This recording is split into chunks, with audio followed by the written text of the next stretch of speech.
화려하게 장식된 샹들리에가 쏟아내는 눈부신 빛은 제국 호텔 그랜드 볼룸을 가득 메운 상류층 인사들의 보석과 어우러져 현기증이 날 정도로 번쩍이고 있었다. 최고급 샴페인 잔이 부딪히는 경쾌한 소리와 부드러운 클래식 음악이 흐르는 연회장은 겉보기에 평화롭고 우아한 사교의 장이었지만 그 이면에는 날카로운 탐욕과 위선이 득실거리고 있었다. 윤세아는 무거워진 은색 트레이를 한 손으로 받쳐들고 그들 사이를 유령처럼 오가며 빈잔을 치우고 있었다. 불과 3년 전까지만 해도 그녀는 이 연회장의 주인공으로서 가장 화려한 드레스를 입고 사람들의 선망 어린 시선을 받았으나 지금은 그 누구의 눈에도 띄지 않아야 하는 비천한 존재로 전락해 있었다. 그녀의 손가락 마디마디는 거친 노동으로 인해 굳은 살이 박여 있었고 단정하게 묶어 올린 머리카락 아래로 식은땀이 흘러내렸지만 그녀는 고개를 숙인 채 자신의 존재감을 지우기 위해 필사적으로 노력했다.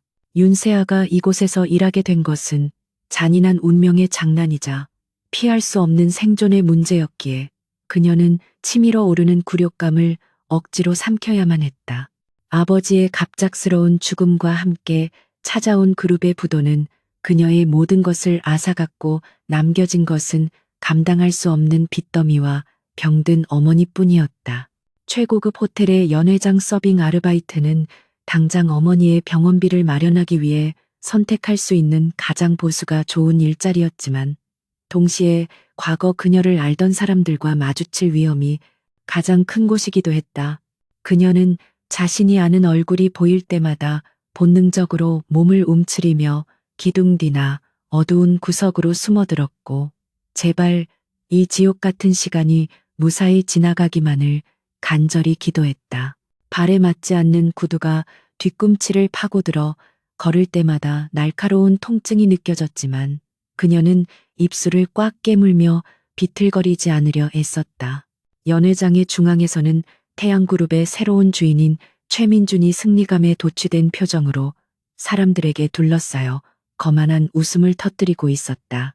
그는 윤세아의 아버지를 죽음으로 몰고 가고 윤성그룹을 공중분해시킨 장본인이자 한때는 세아의 약혼자였던 남자였다. 말끔하게 차려입은 수트와 세련된 매너 뒤에 숨겨진 그의 추악한 본성을 아는 사람은 이곳에 아무도 없는 듯 사람들은 그에게 아부하며 축하의 말을 건네고 있었다. 최민주는 샴페인 잔을 높이 들어 올리며 자신의 성공을 자축했고 그 옆에는 요염한 붉은 드레스를 입은 이혜진이 팔짱을 낀 채 교태 섞인 미소를 짓고 있었다. 윤세아는 그 역겨운 광경을 목격하고는 순간적으로 숨이 턱 막혀왔지만 황급히 시선을 돌리며 그 자리를 벗어나려 했다. 하지만 운명은 잔인하게도 그녀에게 도망칠 기회를 허락하지 않았고 그녀의 움직임을 포착한 매의 눈이 번뜩였다. 서둘러 주방 쪽으로 향하던 윤세아의 발걸음이 급하게 멈춰섰을 때 그녀는 맞은편에서 오던 건장한 체격의 경호원과 부딪히고 말았고 트레이 위에 있던 빈잔들이 요란한 소리를 내며 바닥으로 떨어져 산산조각이 났다. 쨍그랑하는 날카로운 파열음이 연회장의 음악 소리를 뚫고 울려 퍼지자 왁자지껄하던 실내는 순식간에 찬물을 끼얹은 듯 조용해졌고 수백 개의 시선이 일제히 그녀에게로 쏠렸다. 윤세아는 창백해진 얼굴로 바닥에 주저앉아 깨진 유리 조각을 치우려 했지만 떨리는 손은 말을 듣지 않았다. 그때 사람들 사이를 가르고 들려오는 익숙하고도 소름 끼치는 목소리가 그녀의 심장을 얼어붙게 만들었다. 최민준이 천천히 걸어오며 짐짓 놀란 척 과장된 목소리로 그녀의 이름을 불렀을 때 윤세아는 세상이 무너지는 듯한 절망감을 느꼈다. 최민주는 깨진 유리 조각 앞에 무릎 꿇고 있는 윤세아를 내려다보며 입가에 비릿한 미소를 지었고 그 모습은 마치 먹잇감을 발견한 하이에나와 같았다. 그는 주위 사람들에게 들리도록 큰 소리로 그녀가 과거 윤성그룹의 영예였음을 알리며 그녀의 비참한 현재 상황을 조롱거리로 만들었다. 사람들은 웅성거리기 시작했고 그들의 눈빛에는 호기심과 경멸, 그리고 동정이 뒤섞여 그녀를 난도질하고 있었다. 이혜진 역시 최민준의 곁으로 다가와 부채로 입을 가리며 킬킬거렸고 세아의 낡은 유니폼과 거칠어진 손을 지적하며 모욕적인 언사를 서슴지 않았다. 윤세아는 수치심에 얼굴이 붉게 달아올랐지만 고개를 들 수 없었고 그저 바닥의 무늬만 바라보며 이 순간이 꿈이기를 바랐다. 하지만 최민주는 거기서 멈추지 않고 자신의 구두에 샴페인 몇 방울을 일부러 흘린 뒤 더욱 잔인한 요구를 하기 시작했다. 그는 짐짓 너그러운 척하며 윤세아에게 실수를 용서해 줄 테니 자신의 더러워진 구두를 닦으라고 명령했고 이는 단순한 사과가 아닌 그녀의 인격을 짓밟겠다는 선전포고나 다름없었다. 연회장 안의 공기는 숨막힐 듯 무거워졌고 사람들은 숨을 죽인 채 몰락한 재벌 영예의 선택을 지켜보고 있었다. 윤세아의 주먹 쥔 손이 부들부들 떨렸고 마음속에서는 당장이라도 일어나 그의 얼굴에 침을 뱉고 싶다는 충동이 일었지만 병상에 누워있는 어머니의 얼굴이 떠올라 차마 그럴 수 없었다. 호텔 매니저가 당황한 표정으로 달려와 그녀에게 눈짓으로 빨리 사과하고 시키는 대로 하라고 압박을 가했다. 만약 거부한다면 그녀는 해고될 것이고 업계 블랙리스트에 올라 다시는 일자리를 구하지 못할 것이 뻔했기에 그녀는 서서히 무너져가는 자존심을 붙잡고 손을 뻗었다. 윤세아가 떨리는 손으로 냅킨을 집어들고 최민준의 구두 쪽으로 몸을 숙이자 최민준은 승리감에 도취되어 콧노래까지 흥얼거렸다. 그녀의 무릎이 차가운 대리석 바닥에 완전히 닿으려는 찰나 연회장의 육중한 입구문이 굉음을 내며 양쪽으로 활짝 열렸다. 그 소리가 어찌나 컸던지 실내의 모든 사람들이 깜짝 놀라 입구 쪽을 쳐다보았고 무거운 정적이 다시 한번 연회장을 감쌌다. 열린 문틈 사이로 서늘한 밤바람이 밀려 들어오며 실내의 온도를 순식간에 떨어뜨렸고 그 어둠 속에서 한 남자가 천천히 걸어 들어왔다. 역광을 받아 실루엣만 보이는 그는 마치 지옥에서 돌아온 사신처럼 압도적인 위압감을 뿜어내고 있었으며 그의 등장만으로도 공기의 흐름이 바뀌는 듯했다. 규칙적으로 울리는 그의 구두굽 소리가 심장 박동처럼 연회장에 울려 퍼졌다. 어둠 속에서 모습을 드러낸 남자는 흠잡을 데 없이 완벽하게 재단된 칠흑 같은 수트를 입고 있었고 훤칠한 키와 다부진 체격은 멀리서 보아도 범접할 수 없는 아우라를 풍겼다. 그의 날카로운 턱선과 차갑게 가라앉은 눈동자는 마치 조각상이 살아 움직이는 듯한 착각을 불러일으켰지만 그 눈빛에는 그 어떤 감정도 담겨 있지 않아 더욱 공포스럽게 느껴졌다. 연회장에 모인 수많은 재계 인사들조차 그 남자의 정체를 몰라 수군거렸지만 그가 뿜어내는 기세에 눌려 감히 말을 걸지 못하고 길을 터주었다. 호텔 총지배인이 사색이 된 얼굴로 뛰어와 그 남자에게 허리를 90도로 굽히며 그가 바로 오늘 이 자리에 초청된 의문의 투자자이자 글로벌 투자그룹 에이펙스의 총수임을 알렸다. 강진혁이라는 이름이 호명되는 순간 사람들의 표정은 경악으로 물들었다. 강진혁은 자신을 향해 쏟아지는 시선들을 철저히 무시한 채 오직 한 곳만을 응시하며 거침없이 걸음을 옮겼다. 그의 시선 끝에는 깨진 유리 조각들 사이에 위태롭게 주저앉아 있는 윤세아가 있었다. 최민주는 예상치 못한 거물의 등장에 당황하여 얼른 표정을 바꾸고 비굴한 미소를 지으며 악수를 청하기 위해 손을 내밀었다. 하지만 강진혁은 최민준을 투명 인간 취급하며 스쳐 지나갔고 그 바람에 최민준의 손은 허공에 뻘쭘하게 남겨졌다. 강진혁이 윤세아의 앞에 멈춰 서자 그의 거대한 그림자가 그녀의 작고 떨리는 몸을 완전히 덮어버렸다. 윤세아는 자신의 앞에 나타난 검은 구두를 보며 천천히 고개를 들었고 그 순간 심장이 멎는 듯한 충격을 받았다. 그곳에는 5년 전 자신의 곁을 떠났던 옛 경호원이자 그녀가 남몰래 연모했던 남자가 서 있었다. 과거의 강진혁은 윤세아의 그림자처럼 묵묵히 뒤를 지키던 과묵한 청년이었지만 지금 눈앞에 있는 남자는 세상을 발 아래 둔 제왕의 모습을 하고 있었다. 윤세아의 눈동자가 심하게 흔들리며 혼란과 수치심으로 물들었고 그녀는 자신의 초라한 모습을 그에게 보이고 싶지 않아 고개를 돌리려 했다. 하지만 강진혁은 허리를 숙여 그녀와 눈높이를 맞추더니 자신의 값비싼 재킷을 벗어 그녀의 떨리는 어깨에 부드럽게 걸쳐주었다. 재킷에서 풍기는 은은한 우드 향과 체온이 차갑게 식어버린 그녀의 몸을 감싸 안자 윤세아는 참아왔던 눈물이 핑 도는 것을 느꼈다.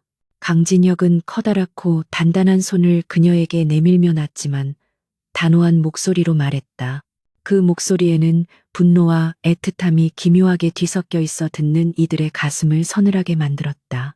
일어나 윤세아. 강진혁의 목소리가 고요한 연회장에 나직하게 울려 퍼지자 윤세아는 홀린 듯이 그의 손을 잡았고 그는 단숨에 그녀를 일으켜 세웠다.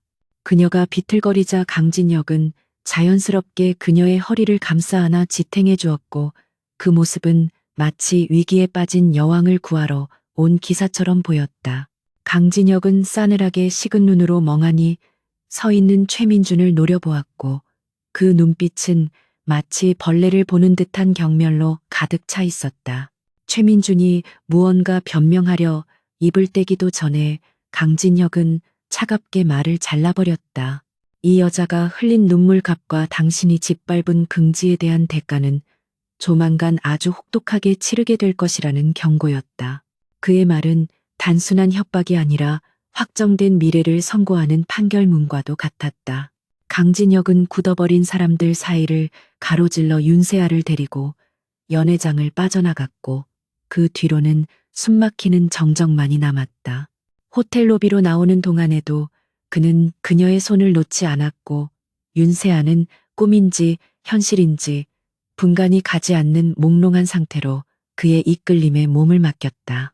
회전문 밖에는 검은색 리무진이 대기하고 있었고 운전기사가 재빨리 내려 뒷문을 열었다. 차가운 밤 공기가 그녀의 얼굴을 스치자 그제야 윤세아는 정신이 조금 드는 듯했고 자신이 지금 어디로 가고 있는지 두려움이 밀려오기 시작했다. 하지만 자신의 손을 감싸고 있는 강진혁의 손이 너무나 따뜻하고 단단해서 그녀는 그 손을 뿌리칠 수가 없었다.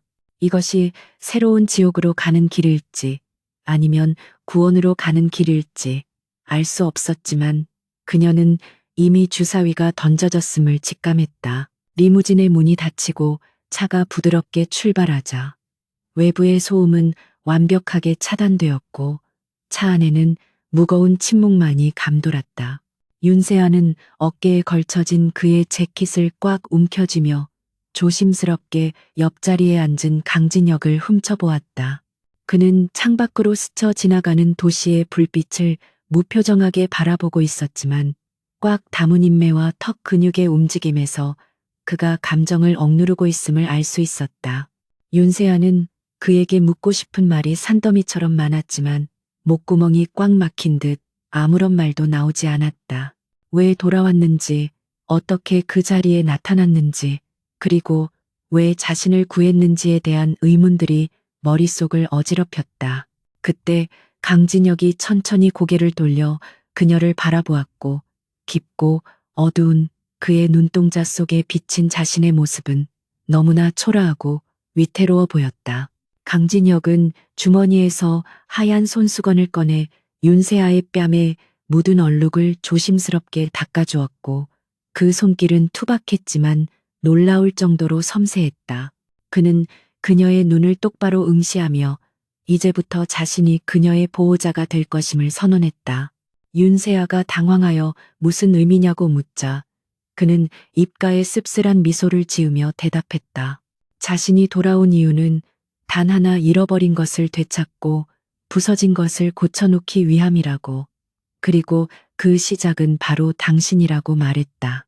그의 말은 수수께끼 같았지만 윤세아의 가슴 깊은 곳을 강타하며 묘한 울림을 주었다. 차는 어둠을 뚫고 어딘가로 질주하고 있었고 윤세아는 이 남자가 이끄는 곳이 어디든 그 끝을 확인해보고 싶다는 위험한 호기심과 함께 묘한 안도감을 느끼며 눈을 감았다. 리무진의 내부를 감싸고 있는 묵직한 정적은 바깥의 소음보다 훨씬 더 견디기 힘든 압박감으로 윤세아의 숨통을 조여오고 있었다. 운전석과 뒷좌석 사이를 가로막은 검은색 격벽은 이 공간을 완벽한 밀실로 만들었고 그 안에서 윤세아는 자신의 초라한 차림새와 강진혁의 완벽한 수트가 빚어내는 극명한 대비를 뼈저리게 느끼고 있었다. 그녀는 무릎 위에 놓인 강진혁의 재킷 자락을 생명줄처럼 꽉 움켜쥔 채 창밖으로 빠르게 스쳐 지나가는 서울의 야경을 멍하니 응시했다. 불과 몇 시간 전까지만 해도 그녀는 저 화려한 불빛들 아래서 가장 비참한 대우를 받으며 바닥을 기고 있었는데 지금은 이 도시에서 가장 영향력 있는 남자의 차에 타고 있다는 사실이 도무지 실감나지 않았다. 옆자리에 앉은 강진혁은 마치 조각상처럼 미동도 하지 않고 정면을 응시하고 있었지만 그에게서 뿜어져 나오는 서늘한 기운은 차 안의 공기를 차갑게 얼어붙게 만들고 있었다. 강진혁은 한참 동안 침묵을 지키다가 천천히 고개를 돌려 윤세아를 바라보았고 그의 눈빛에는 분노인지 안타까움인지 알 수 없는 복잡한 감정이 소용돌이치고 있었다. 그는 낮게 가라앉은 목소리로 도대체 언제까지 그렇게 바보처럼 살 작정이었냐고 물으며 그녀의 가슴을 후벼 파는 질문을 던졌다. 그 질문은 단순히 그녀의 현재 상황을 비난하는 것이 아니라 과거 당당하고 거침없던 윤성그룹의 후계자 윤세아가 어쩌다 자존심마저 내팽개치고 적들의 발 아래 무릎 꿇는 지경이 되었는지에 대한 질책이었다. 윤세아는 그의 말에 담긴 가시를 느끼고 입술을 깨물었지만 반박할 말을 찾지 못해 고개를 숙였다. 살아남기 위해서는 어쩔 수 없었다는 변명은 그 앞에서 너무나 구차하게 느껴졌고 그녀의 자존심은 이미 너덜너덜해진 상태였다. 윤세아가 아무 말도 하지 못하고 고개를 숙이자 강진혁은 답답하다는 듯 한숨을 내쉬며 거칠게 넥타이를 풀어헤쳤다. 그는 윤세아가 최민준 앞에서 무릎 꿇으려 했던 그 순간을 떠올릴 때마다 끓어오르는 화를 주체할 수 없었다. 그가 기억하는 윤세아는 그 어떤 상황에서도 고개를 뻣뻣이 들고 자신의 신념을 굽히지 않던 고고한 백조 같은 존재였다. 그런 그녀가 쓰레기 같은 자들의 비위를 맞추며 모욕을 견디고 있는 모습은 그에게 있어 견딜 수 없는 고통이자 모독이었다. 강진혁은 차갑게 식은 목소리로 당신이 잃어버린 것은 돈이나 명예가 아니라 자기 자신이라며 그녀의 나약함을 정곡으로 찔렀다. 윤세아는 그 말에 발끈하여 고개를 들고 자신도 살기 위해 발버둥 쳤을 뿐이라고 항변하려 했지만 강진혁의 눈에 어린 깊은 슬픔을 마주하고는 말문이 막혀버렸다. 차가 부드럽게 속도를 줄이며 멈춰선 곳은 서울의 중심부에 우뚝 솟은 에이펙스 타워의 지하 주차장이었다. 일반인은 출입조차 할 수 없는 전용 구역에 들어서자 미리 대기하고 있던 수행원들이 달려와 문을 열었고 강진혁은 윤세아를 에스코트하여 전용 엘리베이터로 안내했다. 초고속으로 상승하는 엘리베이터 안에서 윤세아는 귀가 먹먹해지는 것을 느끼며 숫자판의 숫자가 펜트하우스 층을 가리키는 것을 지켜보았다. 문이 열리고 눈앞에 펼쳐진 공간은 마치 다른 세상에 온 듯한 착각을 불러일으킬 정도로 호화롭고 세련된 인테리어로 꾸며져 있었다. 통유리창 너머로 서울의 야경이 파노라마처럼 펼쳐져 있었지만 윤세아는 그 화려함에 압도되기보다는 자신의 처지가 더욱 초라하게 느껴져 몸이 움츠러들었다. 강진혁은 거실 한쪽에 놓인 바에서 위스키를 따라 한 모금 마신 뒤 윤세아에게 시선을 던지며 욕실을 가리켰다. 그는 그녀에게 그 꼴로는 대화를 나눌 수 없으니 씻고 나오라며 무심한 듯 말했지만 미리 준비해둔 옷가지와 수건을 가리키는 손길에는 세심한 배려가 묻어 있었다. 윤세아는 그의 말대로 욕실로 들어가 거울 앞에 섰고 거울 속에 비친 자신의 모습은 엉망진창이었다.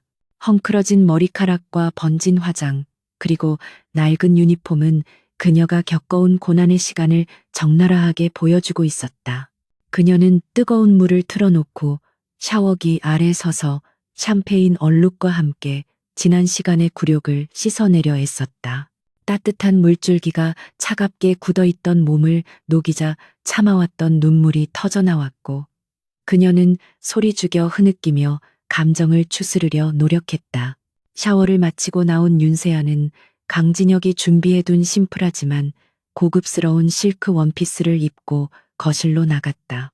젖은 머리카락에서 풍기는 은은한 샴푸 향이 거실의 공기를 부드럽게 만들었고 강진혁은 창가에 서서 야경을 바라보다가 인기척을 느끼고 뒤를 돌아보았다.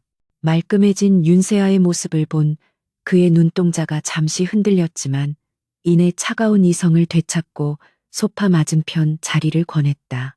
테이블 위에는 두툼한 서류 봉투 하나가 놓여 있었고 강진혁은 윤세아가 자리에 앉자마자 봉투를 그녀 쪽으로 밀어주었다. 윤세아가 의아한 표정으로 봉투를 열어보자 그 안에는 태양그룹의 지분 구조와 비밀 장부 그리고 인수합병에 관한 상세한 계획서가 들어 있었다. 그것은 상상을 초월하는 거대한 프로젝트의 청사진이었다. 윤세아는 떨리는 손으로 서류를 넘기며 강진혁을 올려다보았고 그녀의 눈에는 혼란과 놀라움이 가득 차 있었다. 강진혁은 무표정한 얼굴로 잔을 흔들며 자신은 자선 사업가가 아니며 공짜로 그녀를 도와줄 생각은 추호도 없다고 선을 그었다. 그는 윤세아에게 거래를 제안했는데 그것은 바로 그녀가 자신의 비서이자 파트너가 되어 태양그룹을 무너뜨리는 것을 돕는다면 윤성그룹을 되찾아주고 아버지의 명예를 회복시켜 주겠다는 내용이었다. 윤세아는 왜 하필 자신이어야 하느냐고 물었고 자신은 이미 가진 것 하나 없는 몰락한 영예일 뿐이라며 자조 섞인 목소리로 반문했다. 하지만 강진혁은 단호하게 고개를 저으며 태양그룹의 내부 사정과 약점을 누구보다 잘 알고 있는 사람은 바로 윤세아 당신뿐이라고 대답했다. 강진혁은 자리에서 일어나 천천히 윤세아에게 다가가 테이블을 짚고 그녀와 시선을 맞추었다.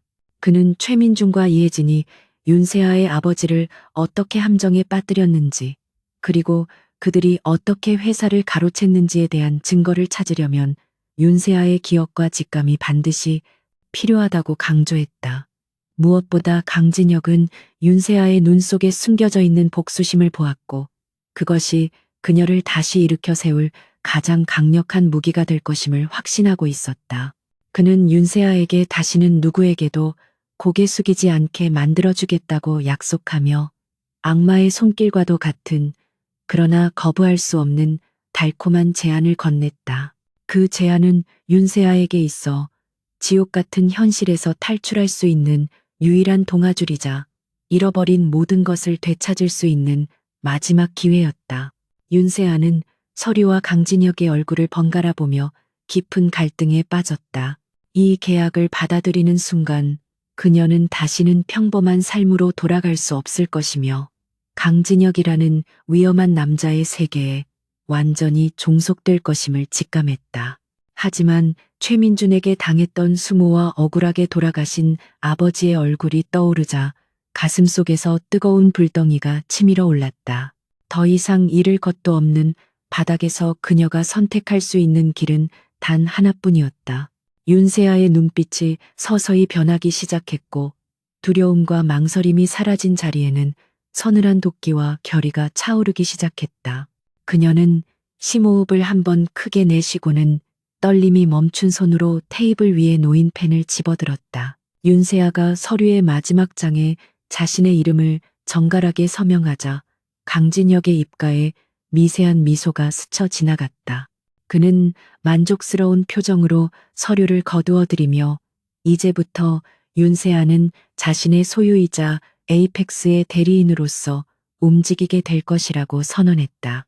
강진혁은 그녀에게 다가가 손을 내밀었고 이번에는 동정이 아닌 동등한 파트너로서의 악수를 청하는 제스처였다. 윤세아가 그의 손을 맞잡자 강진혁은 그녀의 손을 강하게 끌어당겨 자신과 가깝게 마주 보게 했다. 그는 윤세아의 귓가에 낮게 속삭이며 내일부터 당신이 알던 세상은 완전히 뒤집힐 것이니 가고 단단히 하라고 경고했다. 두 사람의 시선이 허공에서 강렬하게 부딪혔고 창밖의 어둠을 뚫고 새로운 폭풍이 몰려오고 있음을 예고하고 있었다. 이튿날 아침 윤세아는 낯선 침대에서 눈을 떴고 잠시 동안 자신이 어디에 있는지 혼란스러워하며 주위를 둘러보았다. 에이펙스 타워 펜트하우스의 객실은 구름 위에 떠 있는 것처럼 고요했고 창밖으로는 서울의 아침해가 찬란하게 떠오르고 있었다. 그녀는 침대 옆 협탁에 놓인 새로운 명함과 사원증을 집어들었고 그곳에는 에이펙스 수석이사 윤세아라는 직함이 선명하게 인쇄되어 있었다. 지난밤 강진혁과의 계약은 꿈이 아니었고 그녀는 이제 더 이상 도망자가 아닌 사냥꾼으로서 세상에 나설 준비를 마친 상태였다.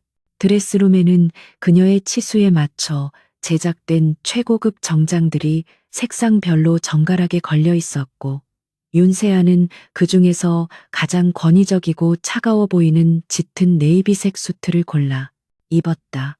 거울 앞에 선 그녀는 과거에 나약했던 눈빛을 지우고 차가운 이성으로 무장한 새로운 가면을 얼굴에 덮었었다. 거실로 나오자 강진혁은 이미 소파에 앉아 태블릿으로 경제 뉴스를 확인하며 모닝커피를 마시고 있었고 그의 곁에는 수행비서들이 분주하게 움직이고 있었다. 윤세아의 또각거리는 구두 소리가 들리자 그는 고개를 들어 그녀를 훑어보았고 만족스러운 듯 미세하게 입꼬리를 올리며 고개를 끄덕였다. 강진혁은 그녀에게 오늘이 태양그룹에 대한 에이펙스의 첫 번째 공식 감사 날임을 상기시키며 그들이 결코 순순히 협조하지 않을 것이라고 경고했다. 윤세아는 긴장으로 마른 침을 삼켰지만 흔들림 없는 목소리로 자신이 해야 할 일을 정확히 알고 있다고 대답했다. 강진혁은 자리에서 일어나 그녀에게 다가가 서류 가방을 건네주며 당신 뒤에는 언제나 에이펙스와 자신이 버티고 있다는 사실을 잊지 말라고 당부했다. 그 말은 천군만마를 얻은 듯한 든든함을 주었고 그녀의 발걸음에 힘을 실어주었다. 태양그룹의 본사 건물 앞에 도착한 윤세아는 고개를 들어 한때 윤성그룹이라는 이름으로 불렸던 거대한 마천루를 올려다보았다. 아버지와 함께 출근하며 미래를 꿈꾸었던 그곳은 이제 탐욕스러운 자들의 소굴로 변해 있었지만 건물 곳곳에는 여전히 아버지의 흔적이 남아있는 듯했다. 정문 앞에는 강진혁의 지시로 미리 도착한 에이펙스의 감사 팀원들이 도열해 있었고 그들은 윤세아가 차에서 내리자 일제히 허리를 굽혀 인사를 했다. 출근하던 태양그룹의 직원들은 그 낯선 풍경의 발길을 멈추고 수군거렸으며 그 중심에 서 있는 여자가 얼마 전까지 회자되던 몰락한 재벌령의 윤세아라는 사실을 알아차리고 경악을 금치 못했다. 윤세아는 주위의 시선에 아랑곳하지 않고 당당하게 로비를 가로질러 전용 엘리베이터로 향했고 그녀의 뒤를 검은 수트의 무리가 따랐다. 엘리베이터가 임원실이 있는 최상층에 도착하자 문이 열리고 윤세아는 익숙하면서도 낯선 복도를 따라 거침없이 걸음을 옮겼다. 최민준의 비서실장이었던 김 실장이 윤세아를 발견하고는 소스라치게 놀라며 앞을 막아서려 했지만 감사 팀원들이 그를 제지하며 길을 터주었다. 김 실장은 당황하여 약속 없이는 들어갈 수 없다고 소리쳤지만 윤세아는 차가운 눈빛으로 그를 일별하며 대주주의 대리인에게 약속 따위는 필요 없다고 일갈했다. 그녀의 서늘한 기세에 눌린 김 실장은 뒷걸음질 쳤고 윤세아는 망설임 없이 육중한 회장실 문을 벌컥 열고 들어갔다. 그 안에는 최민준과 이혜진이 소파에 앉아 샴페인을 마시며 희희낙낙하고 있었고 갑작스러운 불청객의 등장에 그들의 웃음소리는 뚝 끊겼다. 최민준은 윤세아를 보자마자 얼굴을 찌푸리며 경비원들을 부르라고 고함을 질렀고 이혜진은 믿을 수 없다는 듯 눈을 동그랗게 뜨고 그녀를 쳐다보았다. 최민준은 여기가 어디라고 감히 발을 들이냐며 당장 끌어내라고 길길이 날뛰었지만 윤세아는 여유롭게 회의 테이블 상석에 걸터 앉아 그를 내려다보았다. 그녀는 품에서 에이펙스의 인장이 찍힌 위임장과 감사 통보서를 꺼내 테이블 위에 던지듯 내려놓았고 서류는 미끄러지듯 최민준의 앞으로 이동했다. 윤세아는 나직하지만 힘있는 목소리로 태양그룹의 지분 30%를 보유한 에이펙스의 전권 대리인 자격으로 이 자리에 왔음을 선언했다. 최민준이 떨리는 손으로 서류를 집어들어 내용을 확인하는 동안 그의 얼굴은 흑빛으로 변해갔고 이혜진의 입에서는 헛바람 새는 소리만이 흘러나왔다. 이혜진은 억지 미소를 지으며 윤세아에게 다가가 팔을 잡으려 했지만 윤세아는 혐오스럽다는 듯 그녀의 손을 뿌리쳤다. 이혜진은 뻔뻔하게도 우리가 예정을 생각해서라도 이러면 안 되는 것 아니냐며 비굴하게 동정을 호소하려 들었다. 윤세아는 그녀의 가식적인 태도에 구역질이 날 것 같았지만 냉정함을 유지하며 공과 사는 구분하자고 딱 잘라 말했다. 그녀는 지금부터 태양그룹의 모든 회계장부와 진행 중인 프로젝트에 대한 전면적인 감사가 시작될 것이며 만약 협조하지 않거나 증거 인멸을 시도할 경우 법적인 책임을 묻겠다고 경고했다.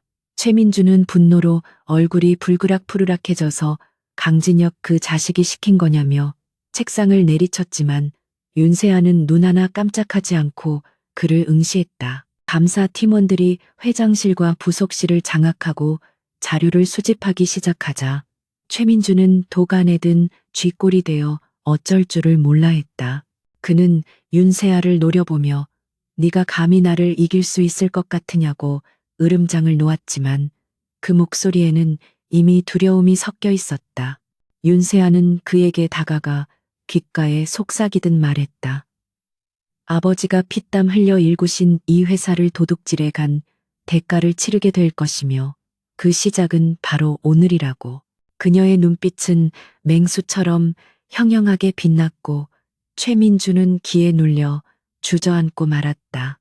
윤세아는 그를 뒤로하고 회장실을 빠져나왔고 복도에는 이미 소문을 듣고 몰려든 직원들이 웅성거리며 그녀를 구경하고 있었다. 개 중에는 그녀를 반가워하는 눈빛도 있었지만 대부분은 두려움과 호기심이 가득한 시선이었다. 윤세아는 과거 자신의 사무실이었던 전략기획실로 향했고 그곳은 이제 감사실로 임시 사용될 예정이었다. 먼지가 쌓인 책상과 낯선 집기들이 놓여 있었지만 창밖으로 보이는 풍경만은 예전 그대로였다. 그녀는 자리에 앉아 감사팀장으로부터 현재까지 확보된 자료들에 대한 보고를 받았지만 핵심적인 이중장부나 비자금 조성 내역은 교묘하게 은폐되어 있었다. 최민준이 바보는 아니었기에 중요한 자료들은 이미 빼돌렸거나 암호화해 두었을 것이 분명했다. 윤세아는 직원들이 가져온 산더미 같은 서류들을 훑어보며 그들이 자신을 지치게 만들기 위해 일부러 불필요한 자료들을 섞어 놓았음을 간파했다. 하지만 그들은 윤세아가 이 회사의 시스템을 누구보다 잘 알고 있다는 사실을 간과하고 있었다. 그녀는 과거 아버지를 도와 경영 수업을 받을 때 익혀두었던 회계 시스템의 백도어와 암호화 패턴을 기억해내고 있었다. 윤세아는 컴퓨터 앞에 앉아 능숙한 손놀림으로 키보드를 두드리기 시작했고 보안 시스템의 방화벽을 하나씩 우회해 들어갔다. 겉으로 드러난 재무제표는 완벽해 보였지만 깊숙한 곳에 숨겨진 더미 폴더들 사이에는 자금 흐름의 부조화가 미세하게 존재했다. 그녀는 점심 식사도 거른 채 모니터와 씨름했고 시간이 지날수록 퍼즐 조각들이 하나씩 맞춰지기 시작했다. 직원들은 그녀의 집중력과 전문적인 지식에 혀를 내둘렀고 처음에는 그녀를 무시하던 태양그룹의 실무진들도 점차 긴장한 기색을 보이며 그녀의 눈치를 살피기 시작했다. 오후가 되자 복도에서 소란스러운 소리가 들려왔고 강진혁이 예고도 없이 감사실을 방문했다. 그의 등장은 직원들에게 또 한 번의 충격을 주었고 감사실의 분위기는 순식간에 군기가 바짝 든 군대처럼 변했다. 강진혁은 직원들을 물리고 윤세아에게 다가가 커피 한 잔을 건네며 진행 상황을 물었다. 윤세아는 피로한 기색이 역력했지만 눈빛만은 살아있었고 그에게 의심스러운 자금 흐름을 포착했다고 보고했다. 강진혁은 그녀의 어깨를 가볍게 두드리며 자신이 밖에서 최민준의 자금주를 압박하고 있으니 안에서는 마음껏 헤집어 놓으라고 격려했다. 두 사람 사이에 오가는 신뢰와 묘한 기류는 곁에 있는 사람들조차 숨죽이게 만들 정도로 강렬했다. 강진혁이 돌아간 후 윤세아는 더욱 박차를 가해 데이터베이스를 파헤쳤고 마침내 유령 회사 명의로 된 수상한 거래 내역을 발견했다.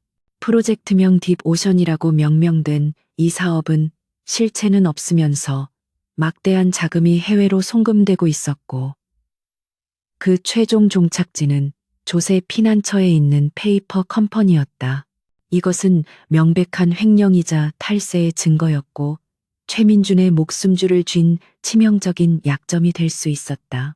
윤세아의 손이 떨려왔고 그녀는 재빨리 해당 데이터를 백업하여 자신의 개인 보안 드라이브에 저장했다. 바로 그때 사무실의 전원이 갑자기 차단되며 주위가 암흑천지로 변했고 비상벨 소리가 요란하게 울려 퍼지기 시작했다.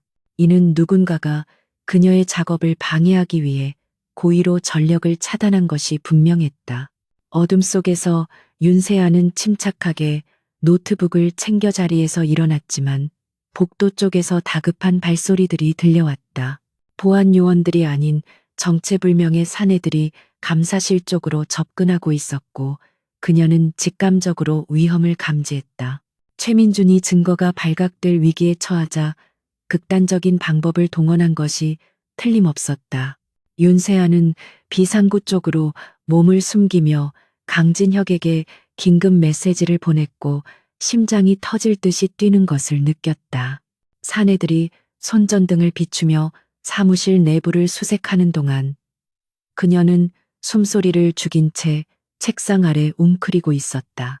공포가 엄습해왔지만 그녀는 품에 안은 증거물을 절대 뺏길 수 없다는 일념으로 이를 악물고 버텼다. 그때 비상구 문이 거칠게 열리며 강진혁의 경호 팀장과 요원들이 들이닥쳤고 순식간에 괴한들을 제압해 나갔다.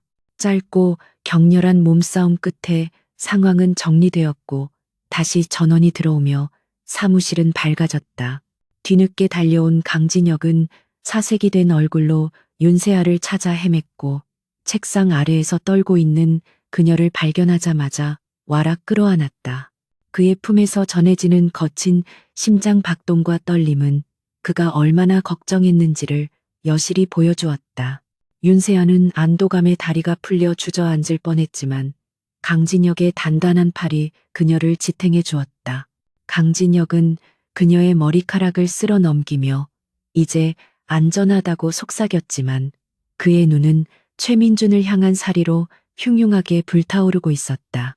강진혁은 윤세아를 부축하여 사무실을 빠져나왔고 로비에는 경찰과 기자들이 몰려들어 북새통을 이루고 있었다. 최민준은 이 소동을 외부의 침입자에 의한 것이라고 둘러대며 상황을 무마하려 했지만 강진혁은 그를 차갑게 비웃으며 지나쳤다. 차에 오른 후 윤세아는 강진혁에게 자신이 확보한 데이터를 보여주었고 강진혁은 그것을 확인한 뒤 잔혹한 미소를 지었다. 이것이면 최민준을 무너뜨리기에 충분했지만 그들은 이것을 바로 터뜨리기보다는 더 큰 고통을 주기 위해 적절한 타이밍을 기다리기로 했다. 창밖으로 멀어지는 태양그룹 본사를 바라보며 윤세아는 이제 시작일 뿐이라고 되뇌었다. 전쟁의 서막이 올랐고 그녀는 더 이상 물러설 곳이 없는 전장에 서 있었다. 윤세아는 자정을 훌쩍 넘긴 시간까지 에이펙스의 보안룸에서 모니터와 씨름하며 태양그룹의 이중장부를 해독하는데 몰두하고 있었다. 딥오션 프로젝트라고 명명된 유령 사업의 실체는 예상보다 훨씬 더 거대하고 추악했는데 그것은 단순한 횡령을 넘어 정관계 고위 인사들에게 뇌물을 상납하기 위한 자금 세탁 통로였다. 숫자가 가리키는 종착지에는 최민준의 이름이 명백하게 새겨져 있었고 이것이 공개된다면 태양그룹은 공중분해되는 것은 물론 최민준 역시 감옥행을 피할 수 없을 것이 확실했다. 윤세아는 떨리는 손으로 마우스를 움직여 결정적인 증거 파일들을 별도의 서버로 백업했고 화면 속에 나열된 비자금 내역들은 아버지가 억울하게 누명 쓰고 돌아가신 이유를 명확하게 설명해 주고 있었다. 그녀의 눈시울이 붉어졌지만 지금은 슬퍼할 겨를조차 없었기에 입술을 깨물며 마음을 다잡았다. 한편 최민주는 자신의 집무실에서 초조함을 감추지 못한 채 독한 위스키를 연거푸 들이키고 있었고 바닥에는 깨진 유리잔 파편들이 널려 있었다. 윤세아가 에이펙스의 대리인으로 돌아온 이후 모든 것이 꼬여버렸고 믿었던 이혜진마저 불안감에 떨며 그를 다그치고 있는 상황이었다. 그는 감사팀이 조만간 디보션 프로젝트의 실체에 접근할 것임을 직감했고 그렇게 되면 자신의 인생이 끝장날 것이라는 공포에 사로잡혀 있었다. 용역 깡패들을 동원해 전력을 차단하고 위협했던 작전이 강진혁의 개입으로 실패로 돌아가자 그는 더 이상 물리적인 방법만으로는 윤세아를 막을 수 없음을 깨달았다. 궁지에 몰린 쥐가 고양이를 물듯 최민주는 윤세아를 멈추게 하기 위해 그녀의 가장 약한 고리를 건드리는 비열하고 위험한 도박을 계획했다. 새벽의 고요함을 깨고 윤세아의 휴대폰이 요란하게 울리기 시작했는데 발신자 표시에는 차단해 두었던 최민준의 번호가 뜨고 있었다. 윤세아는 잠시 망설이다가 통화 버튼을 눌렀고 수화기 너머로 들려오는 최민준의 목소리는 술에 취한 듯 끈적거리고 비굴했다. 그는 윤세아에게 할 말이 있다며 다짜고짜 만나자고 애원했지만 윤세아는 차갑게 거절하며 법정에서 보자고 전화를 끊으려 했다. 그때 최민준이 던진 한마디가 그녀의 손을 멈추게 만들었는데 그것은 바로 돌아가신 아버지의 유품인 낡은 가죽 다이어리를 자신이 가지고 있다는 말이었다. 그 다이어리는 아버지가 생전에 윤성그룹의 재건을 위해 밤새워 기록했던 비밀 노트로 실종된 것으로 알려져 있었기에 윤세아의 심장이 요동치기 시작했다. 최민주는 그 다이어리 안에 당신이 그토록 찾고 싶어 하던 아버지의 진심과 회사의 비밀이 담겨 있다고 유혹하며 지금 당장 만나러 오지 않으면 불태워버리겠다고 협박했다. 그는 강진혁을 대동하지 말고 혼자 올 것을 조건으로 내걸었고 장소는 시 교외에 있는 자신의 개인 별장으로 지정했다. 윤세아는 이것이 명백한 함정임을 알면서도 아버지의 유일한 유품을 포기할 수 없다는 절박함에 사로잡혔다. 또한 그녀는 이 기회에 최민준을 직접 대면하여 그의 입으로 범죄 사실을 자백하게 만들고 그것을 녹음한다면 더 확실한 증거가 될 것이라고 판단했다. 호랑이를 잡으려면 호랑이 굴로 들어가야 한다는 위험한 결단이 그녀의 머릿속을 지배했고 그녀는 떨리는 목소리로 알겠다고 대답했다. 강진혁은 윤세아의 무모한 결정에 대해 듣자마자 불같이 화를 내며 책상을 내리쳤고 절대 혼자 보낼 수 없다고 길길이 날뛰었다. 그는 최민준이 지금 이성을 잃은 상태이며 무슨 짓을 저지를지 모르는 시한폭탄과 같다고 경고했지만 윤세아의 고집을 꺾을 수는 없었다. 윤세아는 강진혁의 눈을 똑바로 바라보며 이것은 내 싸움이고 내 가족의 문제라며 자신이 직접 매듭을 지어야 한다고 호소했다. 그녀의 결연한 의지에 강진혁은 깊은 한숨을 내쉬며 억지로 화를 눌러 담았고 결국 그녀를 보내주는 대신 철저한 안전장치를 마련하기로 타협했다. 그는 윤세아의 옷깃 안쪽에 초소형 도청 장치와 위치 추적기를 직접 달아주며 만약 신호가 끊기거나 위험 신호가 감지되면 즉시 돌입할 것이라고 신신당부했다. 약속 장소인 교회의 별장은 숲속 깊은 곳에 위치해 있었고 칠흑 같은 어둠 속에 잠겨 있어 을씨년스러운 분위기를 풍기고 있었다. 윤세아는 택시에서 내려 별장의 육중한 철문 앞에 섰고 심장이 터질 듯이 빠르게 뛰는 것을 느끼며 심호흡을 했다.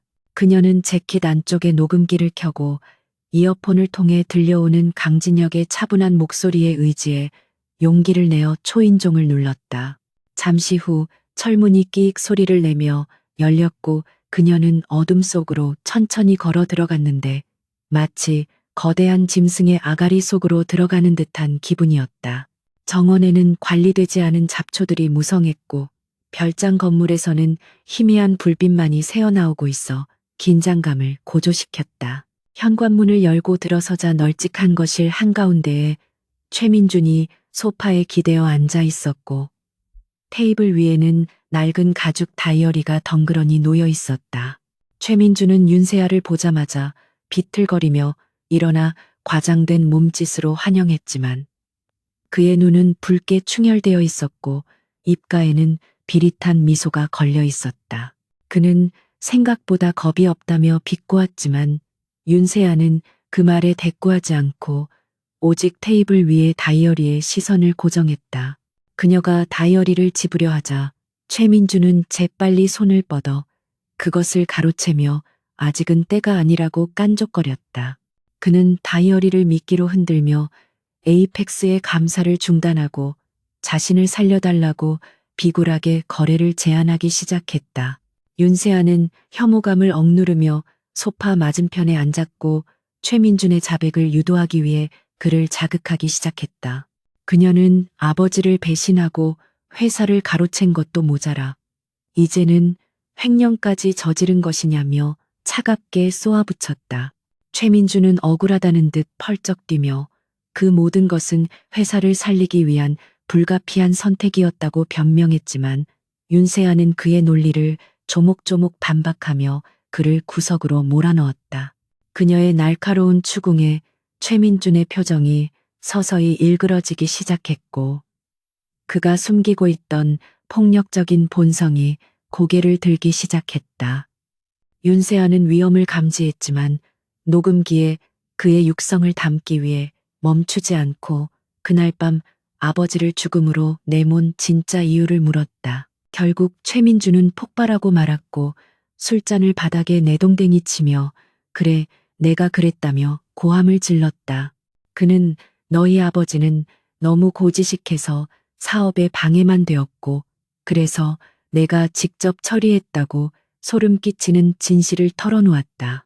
그는 자신이 저지른 범죄를 영웅담처럼 늘어놓으며 이 모든 것이 자신의 능력이라고 뻔뻔하게 떠벌렸다.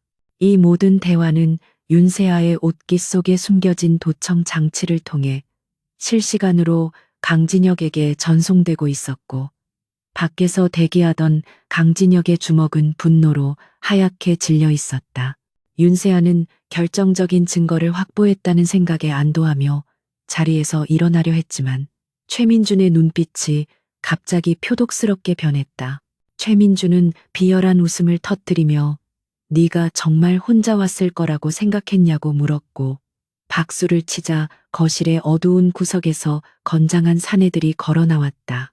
윤세아는 당황하여 뒷걸음질 쳤지만 사내들은 이미 퇴로를 차단하고 그녀를 포위한 상태였다. 최민주는 처음부터 대화 따위는 할 생각이 없었고 윤세아를 이곳으로 유인해 사고사로 위장하여 처리할 계획이었던 것이다. 그는 윤세아에게 다가가 그녀의 멱살을 잡고 거칠게 흔들며 에이펙스도 강진혁도 너를 구할 수는 없을 것이라고 위협했다. 윤세아는 필사적으로 저항하며 그를 밀쳐내려 했지만 남자의 힘을 당해낼 수는 없었다. 몸싸움 도중 윤세아의 재킷이 찢어지며 숨겨두었던 도청 장치가 바닥으로 떨어져 나뒹굴었고 그것을 본 최민준의 표정이 악귀처럼 일그러졌다. 그는 발로 도청 장치를 지시겨 부숴버렸고 그 순간 강진혁과의 연결이 끊어지며 지직거리는 소음만이 남았다. 최민준은 네가 감히 나를 함정에 빠뜨리려 했냐며 이성을 잃고 윤세아의 뺨을 세차게 올려붙였다. 윤세아는 충격으로 바닥에 쓰러졌고 입가에서 피가 흘러내렸지만 눈빛만은 꺾이지 않은 채 그를 노려보았다. 최민주는 사내들에게 그녀를 묶으라고 명령했고 윤세아는 공포가 엄습하는 와중에도 살아서 이곳을 나가야 한다는 생존 본능을 불태웠다. 밖에서는 강진혁이 이끄는 팀이 별장의 담을 넘고 있었지만 시간은 그녀의 편이 아니었다. 최민준의 광기는 이제 통제 불능의 상태로 치닫고 있었고 별장 거실은 휘발유 냄새와 공포로 가득 차 숨을 쉬기조차 힘들 지경이었다. 그는 밧줄에 묶인 채 바닥에 쓰러져 있는 윤세아를 내려다보며 낄낄거렸는데 그 모습은 마치 이성을 완전히 상실한 악마와도 같았다. 그는 윤세아의 주변에 인화성 물질을 뿌리며 이것을 단순한 화재 사고로 위장할 것이라고 중얼거렸고 그의 눈동자는 살인에 대한 죄책감보다는 완전 범죄를 꿈꾸는 희열로 번들거리고 있었다. 윤세아는 매캐한 냄새에 기침을 하면서도 흐릿해지는 의식을 붙잡으려 안간힘을 썼지만 몸을 옥죄고 있는 밧줄은 꿈쩍도 하지 않았다. 그녀는 죽음의 그림자가 턱 밑까지 차오르는 것을 느끼며 이대로 모든 것이 끝나는 것인가 하는 절망감에 휩싸였지만 마지막 순간까지 포기하지 않고 묶인 손목을 비틀며 탈출구를 모색했다. 최민준이 라이터를 꺼내들고 불꽃을 튀기며 윤세아에게 다가오자 그녀의 심장은 공포로 인해 터질 듯이 요동치기 시작했다. 그가 작별 인사를 하듯 비릿한 미소를 지으며 라이터를 던지려는 찰나 별장에 거대한 통유리창이 굉음과 함께 산산조각이 나며 안으로 쏟아져 내렸다. 유리 파편이 비 오듯 쏟아지는 가운데 검은 그림자가 폭풍처럼 들이닥쳤고 그 충격으로 인해 최민주는 비명을 지르며 뒤로 나동그라졌다. 자욱한 먼지와 연기 속에서 걸어 나온 사람은 강진혁이었는데 그의 온몸에서는 감히 범접할 수 없는 살기가 뿜어져 나오고 있어 마치 지옥 불길을 뚫고 온 수라와 같았다. 그의 뒤를 이어 무장한 에이펙스의 보안 요원들이 창문과 현관을 통해 쇄도에 들어왔고 거실은 순식간에 아수라장으로 변했다. 강진혁은 바닥에 쓰러져 있는 윤세아의 모습을 발견하자마자 짐승 같은 포효를 내지르며 최민준의 수하들에게 달려들었다. 그의 움직임은 인간의 한계를 넘어선 듯 빠르고 정확했으며 그가 주먹을 휘두를 때마다 뼈가 부러지는 소리와 함께 사내들이 추풍낙엽처럼 쓰러져 나갔다. 덩치가 산만한 거구의 사내가 쇠 파이프를 휘두르며 덤벼들었지만 강진혁은 눈 하나 깜짝하지 않고 그의 팔을 꺾어버린 뒤 명치를 가격하여 단숨에 제압했다. 그는 단순히 상대를 제압하는 것을 넘어 철저하게 파괴하고 있었고 그것은 감히 자신의 여자를 건드린 대가에 대한 잔혹한 처형식이었다. 윤세아는 흐릿한 눈으로 강진혁이 피칠갑을 한 채 적들을 유린하는 모습을 지켜보며 그가 자신을 위해 스스로 괴물이 되기를 선택했음을 깨달았다. 최민주는 자신의 부하들이 속수무책으로 당하는 모습을 보고 공포에 질려 뒷걸음질 치다가 열린 뒷문으로 도망치려 했다. 하지만 그가 문고리를 잡기도 전에 강진혁이 어느새 그의 뒤에 나타나 목덜미를 낚아채 바닥으로 내동댕이 쳤다. 최민준이 비명을 지르며 살려달라고 애원했지만 강진혁의 눈에는 일말의 자비심도 남아있지 않았다. 강진혁은 최민준의 멱살을 잡아 끌어올려 벽으로 밀어붙였고 그의 주먹이 최민준의 얼굴을 강타하자 최민준의 코와 입에서 붉은 피가 터져 나왔다. 강진혁은 짐승처럼 헐떡이며 다시는 그 더러운 입으로 윤세아의 이름을 올리지 못하게 만들어주겠다며 으르렁거렸다. 그는 최민준을 죽일 기세로 목을 조였고 최민준의 얼굴은 보랏빛으로 변해가며 발버둥 쳤다. 그때 밧줄을 풀고 일어선 윤세아가 비틀거리며 다가와 강진혁의 팔을 붙잡고 그만하라며 울부짖었다. 그녀의 목소리가 강진혁의 귓가에 닿는 순간 폭주하던 그의 이성이 간신히 돌아왔고 그는 손에 힘을 풀며 최민준을 바닥으로 떨어뜨렸다. 최민준은 콜록거리며 바닥을 기어 도망치려 했지만 이미 보안 요원들이 그를 둘러싸고 수갑을 채우고 있었다. 밖에서는 경찰차의 사이렌 소리가 요란하게 울려 퍼지며 상황이 종료되었음을 알리고 있었지만 별장 안의 공기는 여전히 무겁고 차가웠다. 강진혁은 피 묻은 손을 들어 올리려다 멈칫하며 자신의 끔찍한 모습이 윤세아에게 공포를 주지 않을까 두려워했다. 하지만 윤세아는 망설임 없이 그에게 다가와 그의 품에 안겼고 강진혁은 그제야 떨리는 손으로 그녀를 으스러질 듯 껴안았다. 강진혁은 윤세아를 안아들고 별장을 빠져나와 대기하고 있던 리무진으로 향했고 그의 얼굴은 여전히 굳어 있었지만 눈빛만은 애절하게 그녀를 살피고 있었다. 차 뒷좌석에 앉은 후 강진혁은 구급상자를 꺼내 윤세아의 찢어진 입가와 손목의 상처를 치료하기 시작했다. 소독약이 상처에 닿자 윤세아가 작게 신음했는데 그 소리를 들은 강진혁의 손이 미세하게 떨렸다. 그는 치료를 멈추고 고개를 숙인 채 거친 숨을 몰아쉬더니 왜 그렇게 무모한 짓을 했냐며 낮게 소리쳤다. 그의 목소리에는 화가 섞여 있었지만 그 밑바닥에는 그녀를 잃을 뻔했다는 끔찍한 공포와 절망이 깔려 있었다. 그는 다시는 내 눈앞에서 사라지지 말라며 애원하듯 속삭였고 그의 눈가에는 물기가 맺혀 있었다. 윤세아는 강진혁의 뺨을 타고 흐르는 땀과 핏자국을 자신의 손으로 닦아주며 미안하다고 그리고 고맙다고 대답했다. 그녀의 손길이 닿자 강진혁은 더 이상 감정을 억누르지 못하고 그녀의 손을 잡고 자신의 얼굴을 파묻었다. 그는 자신이 가진 모든 권력과 돈이 있어도 당신 하나를 지키지 못한다면 아무런 의미가 없다는 것을 오늘 뼈저리게 느꼈다고 고백했다. 그것은 5년 전 그녀를 떠나야만 했던 가난한 경호원의 고백이 아니라 이제는 세상을 다 가진 남자의 진심 어린 맹세였다. 윤세아는 그의 머리를 감싸 안으며 자신에게도 그는 더 이상 단순한 파트너가 아니라 생명을 빚진 구원자이자 유일한 사랑임을 깨달았다. 두 사람 사이를 가로막고 있던 보이지 않는 벽이 완전히 허물어지는 순간이었다. 리무진이 병원으로 향하는 동안 강진혁은 윤세아를 자신의 무릎에 눕히고 그녀가 잠들 때까지 머리를 쓰다듬어 주었다. 창밖의 풍경은 빠르게 지나갔지만 차 안은 세상 그 어느 곳보다 평온하고 안전한 요새와 같았다. 윤세아는 강진혁의 심장 박동 소리를 자장가 삼아 끔찍했던 기억을 지워내며 깊은 잠에 빠져들었다. 강진혁은 잠든 그녀의 얼굴을 바라보며 최민준과 태양그룹을 완전히 짓밟아버리겠다고 다시 한번 다짐했다.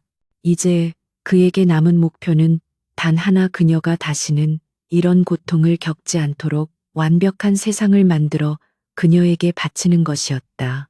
그의 눈빛은 차갑게 빛났지만 그 안에는 윤세아를 향한 뜨거운 열망이 용광로처럼 끓어오르고 있었다. 다음 날 아침 뉴스는 태양그룹 회장 최민준의 긴급 체포 소식으로 도배되었고 세상은 발칵 뒤집혔다. 별장에서 발견된 윤세아의 녹음 파일과 에이펙스가 제출한 이중 장부는 최민준의 범죄를 입증하는 결정적인 증거가 되었다. 살인미수와 횡령, 그리고 뇌물수수 혐의가 더해지며 최민준은 돌이킬 수 없는 나락으로 떨어졌고 태양그룹의 주가는 곤두박질 쳤다.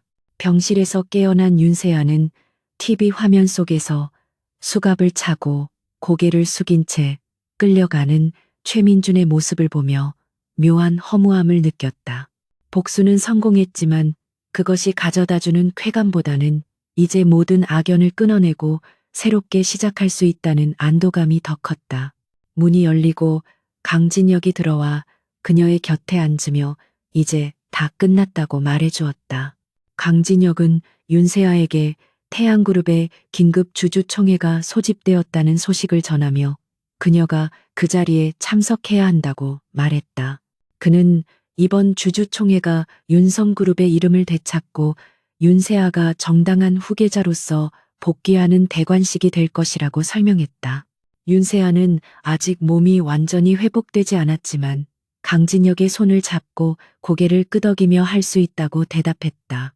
그녀는 더 이상 혼자가 아니었고 그녀의 곁에는 세상에서 가장 강력한 아군이 버티고 있었기 때문이다. 강진혁은 그녀를 위해 특별히 주문한 하얀색 정장을 건네주며 당신은 여왕처럼 당당하게 그 자리에 서면 된다고 격려했다.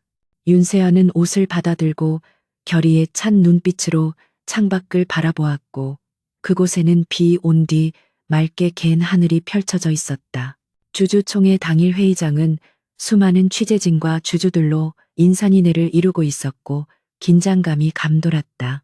강진혁의 에스코트를 받으며 윤세아가 회의장에 들어서자 수백 개의 플래시가 터지며 그녀를 맞이했다. 그녀의 얼굴에는 아직 옅은 상처가 남아 있었지만 그것은 오히려 그녀가 겪은 고난과 승리를 증명하는 훈장처럼 보였다. 단상에 오른 윤세아는 떨지 않고 침착하게 마이크를 잡았고 좌중을 둘러보며 태양그룹의 해체와 윤성그룹의 재건을 선언했다. 그녀의 목소리는 힘이 있었고 논리정연했으며 듣는 이들의 가슴을 울리는 진정성이 담겨 있었다. 주주들은 처음에는 술렁거렸지만 그녀의 비전과 에이펙스의 전폭적인 지지를 확인하고는 하나둘씩 박수를 보내기 시작했다. 강진혁은 단상 아래에서 묵묵히 그녀를 지켜보며 가슴 벅찬 감동을 느꼈다. 한때 모든 것을 잃고 바닥을 헤매던 그녀가 이제는 누구보다 빛나는 리더가 되어 사람들 앞에 우뚝 서 있는 모습은 그가 꿈꾸던 가장 아름다운 장면이었다. 그는 자신이 그녀를 구한 것이 아니라 그녀 스스로가 고난을 딛고 일어나 자신을 구원한 것이라고 생각했다. 윤세아의 연설이 끝나자 회의장은 우레와 같은 함성과 박수갈채로 가득 찼고 그녀는 환한 미소로 화답했다. 그녀의 시선은 군중을 넘어 정확히 강진혁을 향해 있었고 두 사람은 눈빛으로 서로에게 뜨거운 축하와 사랑을 전했다.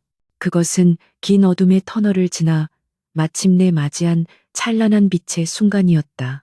주주총회가 윤세아의 완벽한 승리로 끝난 직후 태양그룹의 본사는 거대한 태풍이 휩쓸고 지나간 듯한 혼란에 휩싸여 있었다. 최민준의 구속과 함께 그를 추종하던 이사들과 임원들은 줄줄이 엮여 검찰의 조사를 받게 되었고 회사의 주가는 일시적으로 요동쳤지만 에이펙스의 자금 수혈 발표로 금세 안정을 되찾아가고 있었다. 윤세아는 과거 아버지가 앉으셨던 회장실의 의자에 앉아 창밖을 내려다보며 만감이 교차하는 표정을 지었다. 그토록 되찾고 싶었던 자리였지만 막상 그곳에 앉으니 승리의 기쁨보다는 무거운 책임감과 함께 씁쓸한 고독이 밀려왔다. 그녀는 책상 위에 놓인 아버지의 사진을 어루만지며 이제야 아버지의 억울함을 풀고 회사를 제자리로 돌려놓았음을 고했다. 하지만 아직 해결해야 할 마지막 과제가 남아 있었기에 그녀는 감상에 젖어 있을 시간이 없었다. 최민준의 공범이자 아버지의 비서를 매수해 기밀을 빼돌렸던 이혜진이 해외 도피를 시도하고 있다는 첩보가 들어왔기 때문이었다. 인천국제공항의 출국장은 수많은 인파로 북적이고 있었고 그 틈에 섞여 선글라스와 모자로 얼굴을 가린 이혜진은 불안한 눈빛으로 주위를 두리번거리고 있었다. 그녀는 최민준이 체포되자마자 자신이 빼돌린 비자금 계좌에 돈을 챙겨 가장 빠른 비행기로 한국을 뜰 계획을 세우고 있었다.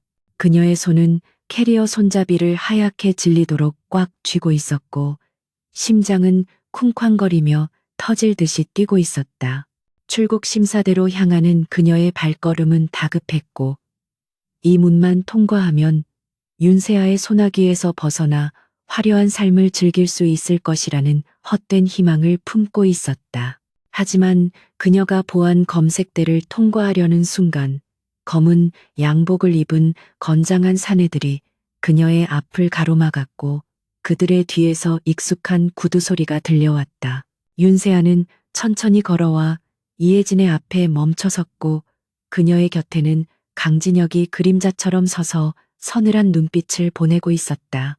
이혜진은 사색이 되어 뒷걸음질 쳤지만 이미 도망칠 곳은 사방이 막혀 있었다.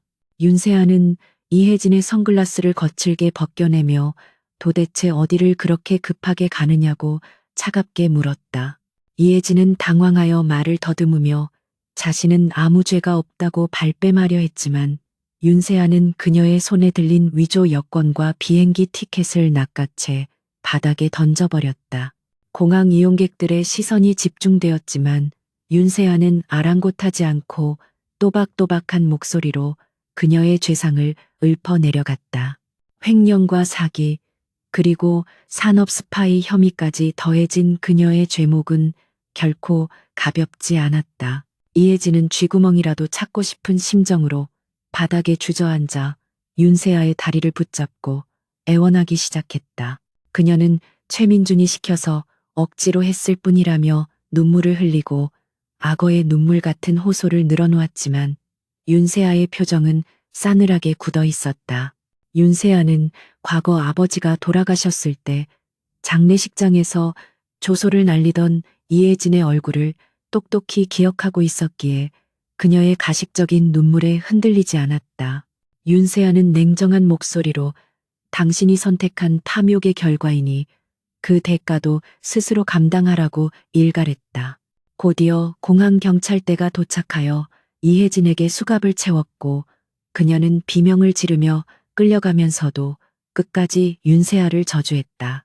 그 추한 뒷모습을 바라보며 윤세아는 긴 한숨을 내쉬었고 마침내 길고 길었던 복수의 여정이 마침표를 찍는 순간이었다. 모든 법적인 절차가 마무리되고 회사는 다시 윤성그룹이라는 이름을 되찾았으며 윤세아는 정식으로 회장에 취임했다. 취임식은 간소하게 진행되었지만 직원들의 눈빛은 예전과는 달리 존경과 신뢰로 가득 차 있었다. 윤세아는 불필요한 사업 부문을 정리하고 투명한 경영 시스템을 도입하며 회사를 빠르게 정상화시켰다. 그녀의 탁월한 경영 능력과 강단 있는 리더십은 재계의 주목을 받았고 윤성그룹은 다시금 업계의 강자로 떠오르기 시작했다.